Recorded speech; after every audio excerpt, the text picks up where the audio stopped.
Gold, trusted gold buyers. మీరు తాకట్టు పెట్టిన బంగారాన్ని విడిపించి ఈ రోజు ఉన్న మార్కెట్ ధరకు కొనబడను.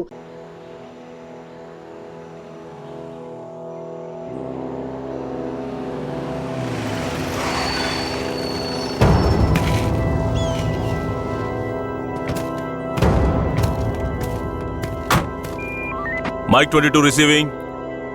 Operation progress. Over. Pranaya.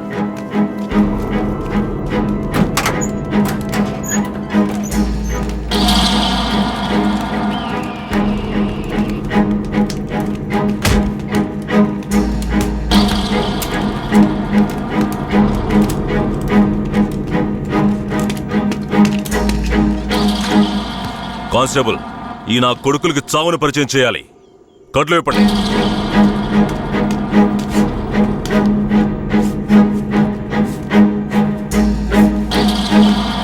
ఏంట్రా దొంగ నాయాళ్ళారా? పోలీసులు ఊర్లోకి రాకూడదా? వస్తే బొగ్గు మూటలో వేసి తగలబెట్టేస్తారా? అంత ధైర్యమారా మీకు? పోలీస్ అంటే ఏం పీకలేడు అనుకుంటున్నారా? పోలీస్ అంటే ఏంటో చూపించరా?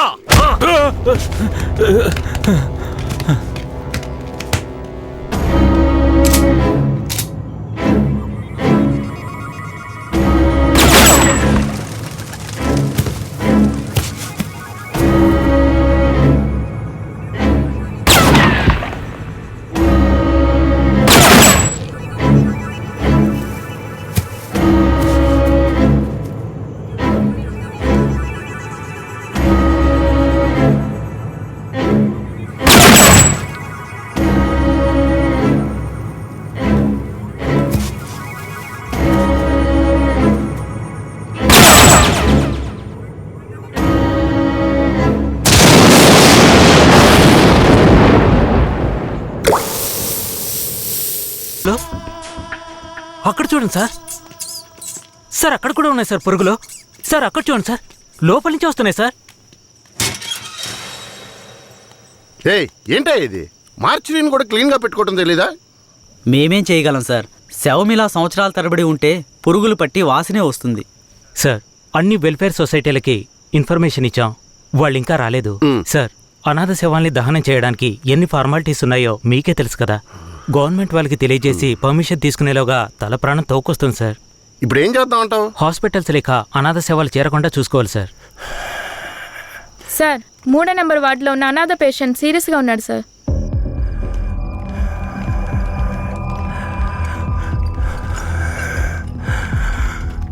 నర్స్ తొందరగా ఐసీయూకి తీసుకురండి. Okay sir.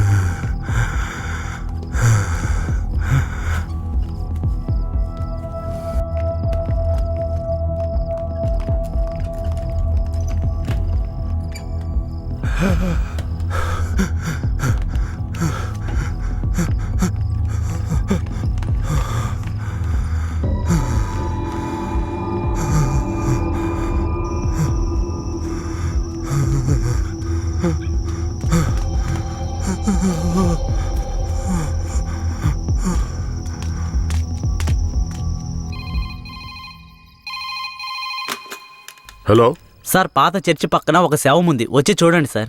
మీరెవరు? ఈ హాస్పిటల్లో ఉన్న వాళ్ళకి ఇదే పని అయిపోయింది. సీరియస్గా ఉన్న పేషెంట్ని తీసుకొచ్చి బయటపడేసి ఫోన్ చేయటం, మనం దాన్ని అనాథ శవం అని కేసు రిజిస్టర్ చేసి మళ్ళీ హాస్పిటల్కి తీసుకెళ్లి పడేయటం. ఏం బతుకయ్యామంది? అయ్యా ఇలాగే ఉన్నారు, ఏం చెప్పమంటారు? ఏమయ్యా హెడ్? అయ్యా ఆ చర్చి పక్కన 174 కేసు ఒకటి వచ్చింది, ఎందు వెళ్ళి చూసిరా.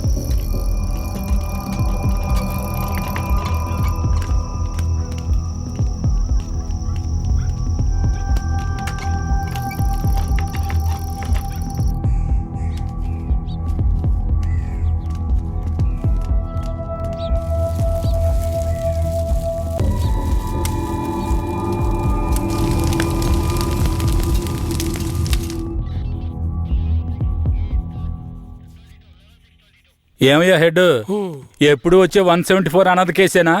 అవునవును. అనాథ సేవాన్ని తగలబెట్టి మీరు గవర్నమెంట్కి లెటర్లు రాస్తూనే ఉన్నారు, కానీ డబ్బులు మాత్రం రావడం లేదు. అరే పోవయ్యా, డబ్బు గిబ్బు వస్తుందో లేదో, అనాథ శవానికి అంత్యక్రియలు చేసామని పుణ్యమైనా వస్తుంది. హెడ్ గారు, మీలాంటి వాళ్ళు మన డిపార్ట్మెంట్కి పుణ్యం చేసినా డిఎస్పీ రఘునాథ్ లాంటి వాళ్ళు పాపమే చేస్తున్నారు. ఇదిగో చూడండి. ఎవరు? మన ఏరియా నుంచి ట్రాన్స్ఫర్ అయ్యారే ఆ డిఎస్పీ రఘునాథా? అవునయ్యా, 5 మందిని ఎన్కౌంటర్ పేరుతో చంపేసి కనిపించలేదని చెప్తే నరసింగాపురం ఊరు వాళ్ళు ఊరికి వదిలేస్తారా? ఊరోళ్ళంతా మీడియా వాళ్ళతో కలిసి పోరాటం, ధర్నాన్ని గొడవ చేయటం వల్ల ఇప్పుడు గవర్నమెంట్ విచారణ కమిషన్ పెట్టింది. విచారణ కమిషన్ ఊరికే వదిలేస్తుందా? డిఎస్పీని పీల్చి పిప్పి చేయదు. యూటీవీ ప్రేక్షకులకు నమస్కారం. ఇప్పుడు మనం ఉన్నది నేర పరిశోధన కార్యాలయం. గత నెల రాష్ట్రంలో సంచలనం సృష్టించిన నరసింగాపురం గ్రామంలో జరిగిన కలవరంలో 2 అమాయకులైన వ్యక్తులు కాల్చి చంపబడ్డారు. మరికొందరు ఆసుపత్రిలో ఉన్నారు. ఒక అమ్మాయితో సహా 7 జాడ తెలియలేదు. దాని గురించి పోలీసులను అడిగితే అలా మేమెవరిని తీసుకుపోలేదంటున్నారు. ఇప్పుడు వాళ్ళు ప్రాణాలతో ఉన్నారో లేదో కూడా ఎవరికీ తెలీదు. దీని గురించి ఇక్కడున్న ప్రజల అభిప్రాయం ఏంటో ఇప్పుడు అడిగి తెలుసుకుందాం. ఏం జరిగిందో చెప్తారా? న్యాయం జరగాలనే దీనికి ఒప్పుకున్నాం. కనిపించకుండా పోయిన వాళ్ళు మా ఊరికి తిరిగి రావాలి. రాలేదో మేము ఒప్పుకోం.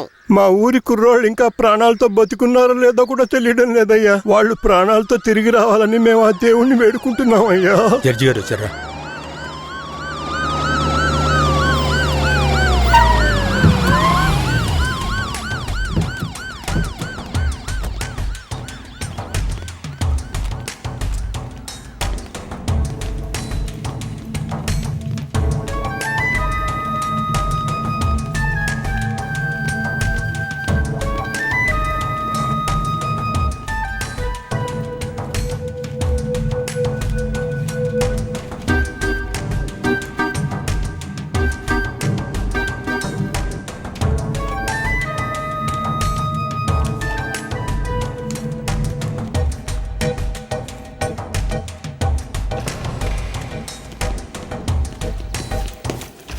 సార్. రఘునాథ్ మీరేనా? Yes sir. మీరు సర్వీస్లో వచ్చారు ఎన్నేళ్ళైంది? Sir I join service in. ఏ తెలుగు రాదా? మీరు చేసిన నిర్వాకాన్ని మెచ్చుకుని పత్రికలో ఫోటోలు వచ్చే చూడండి. కనిపించకుండా పోయిన 7 ఎక్కడా? నాకు తెలియదు సార్. మీరే తీసుకెళ్లారని తెలిసింది. నేను తీసుకువెళ్ళలేదు సార్. సరే మీరు వెళ్ళండి, అవసరమైతే కబురు చేస్తాను. Yes sir. గొడవలు జరిగిన ఊరికి రేపు మనం వెళ్ళాలి.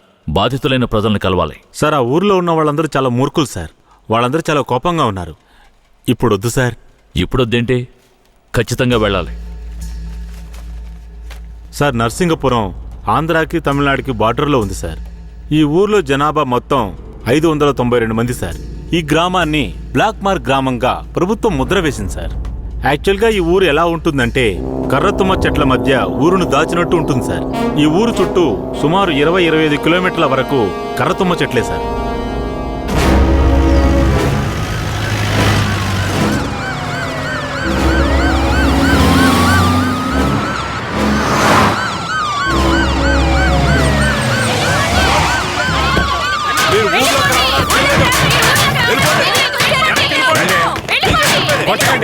కొట్టకండి, దయచేసి వినండి, ప్రశాంతంగా ఉండండి. మీకోసమే మన జడ్జి గారు వచ్చారు. దారి వదలండి, లోపలికి వెళ్ళాలి. అయ్యా, ఈ దుర్మార్గులైన పోలీసుల్ని ఊళ్ళోకి రానివ్వకండి అయ్యా.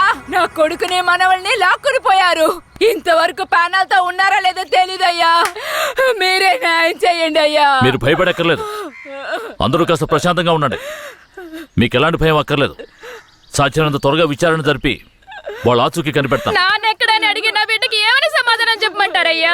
మీరు మా మేలు కోరేవారైతే మా అందరికి ఒక పరిష్కారం చూపించి మీరు లోపలికి వెళ్ళాలయ్యా. లేదంటే ఆగమ్మా. అమ్మా కాస్త ఓపిక పట్టమ్మా. ఊర్లోకి రాకూడదు అంతే కదా? అవునా?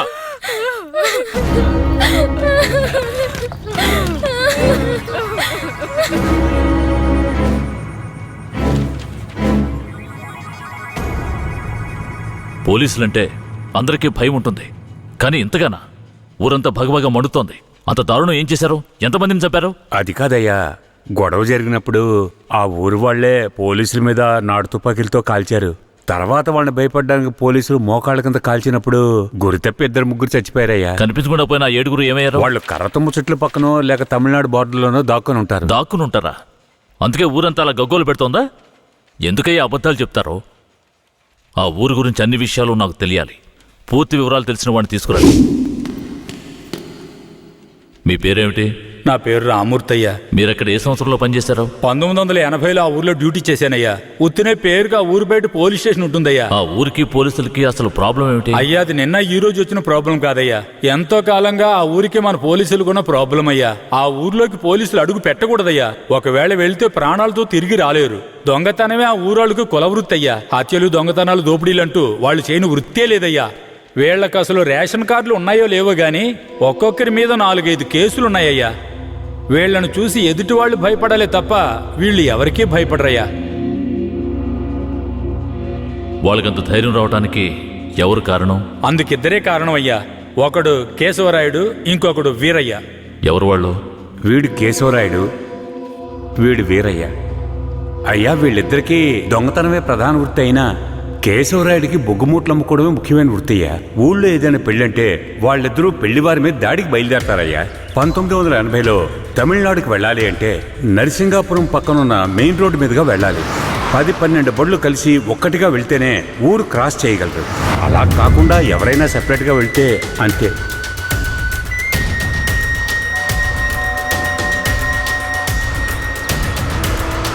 ఆగండి, ఆపండి, ఆపండి.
అయ్యో, వదిలేయండి అయ్యా. మంత్రి గారింట్లో పెళ్లి, అందుకే ఆకుండా వచ్చేసావయ్యా. అయ్యో, వదిలేయండి అయ్యా. అయ్యా, వద్దయ్యా. అయ్యా, రే, మేము ఆకలి కోసం దొంగలిస్తున్నాం. నీ మంత్రిలాగా ఆడంబరంగా బతకడానికి కాదు. ఊరు సొమ్ము దోచుకునే వాడి కోసం అడ్డమైన పనులు చేసి అల్పాయుష్లో పోకు. నిన్ను నమ్మి నీ కుటుంబం ఉంది. మా ఊర్లో